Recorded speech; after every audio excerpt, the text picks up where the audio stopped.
Hey guys, అందరికీ నమస్తే. మీరు చూస్తున్నారు కర్నూలు బాయ్ ఇన్ కొరియా. మనమైతే చాలా రోజుల తర్వాత అయితే రీల్ అయితే తయారు చేస్తున్నాం. ఈ రీల్ నేను పోస్ట్ చేయడానికి కారణం ఏంటంటే, కొరియాలో వింటర్ పోయి ఇప్పుడైతే మనకి స్ప్రింగ్ అయితే వచ్చింది.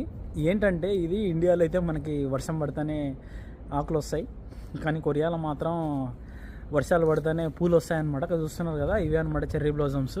ఇది వచ్చేసి మా హాస్టల్ డోర్మెంటరీకి చూడండి. చెర్రీ బ్లాజమ్స్ అంటే ఇవే ఇట్లున్నాయి కదా, ఎక్సలెంట్గా ఉన్నాయి. ఇక్కడ మీరు చూస్తున్నారు కదా, ఇవన్నీ వచ్చేసి చెర్రీ బ్లాజమ్స్ అనమాట. ఎంత అందంగా ఉన్నాయి కదా. సో అప్పుడు ఫస్ట్ మనకి వర్షం పడితేనే ఎట్లా వస్తాయి అంటే, ఇంతకు పూలు ఎట్లా పూస్తాయి అంటే ఇక్కడ చూస్తున్నారు కదా మీరు. సేమ్ ఇక్కడ వచ్చేసి మొగ్గ వస్తుంది అనమాట. సేమ్ ఇంతే అనమాట. ఫస్ట్ మొగ్గ వస్తుంది, మొగ్గ వచ్చిన తర్వాత పువ్వు వస్తుంది, పువ్వు వచ్చిన తర్వాత ఆకులు వస్తాయి అనమాట. అందుకే కొరియా అనేది చాలా డిఫరెంట్గా ఉంటుంది.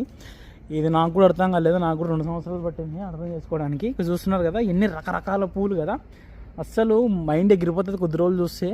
ఇది ఇంకా స్టార్టింగ్ అనమాట. ఇంకొక మీకు 2 days లోపల అయితే మొత్తం అయితే అన్నీ చూపిస్తాను. సో దయచేసి నా వీడియోని మాత్రం ఫస్ట్ లైక్ చేయండి, ఎందుకంటే నాకు రీచ్ అనేది రావట్లేదు, అందుకే నేను వీడియోస్ చేయట్లేదు. దాని తర్వాత మీరు సబ్స్క్రైబ్ చేయండి, నచ్చితే సబ్స్క్రైబ్ చేయండి, లేకపోతే అవసరం లేదు. జస్ట్ మీరైతే లైక్ చేయడం మాత్రం అయితే మర్చిపోతాను. నచ్చితేనే, నచ్చకోకుండా జస్ట్ నాట్ ఇంట్రెస్టెడ్ అనుకోండి, ఐ డోంట్ కేర్.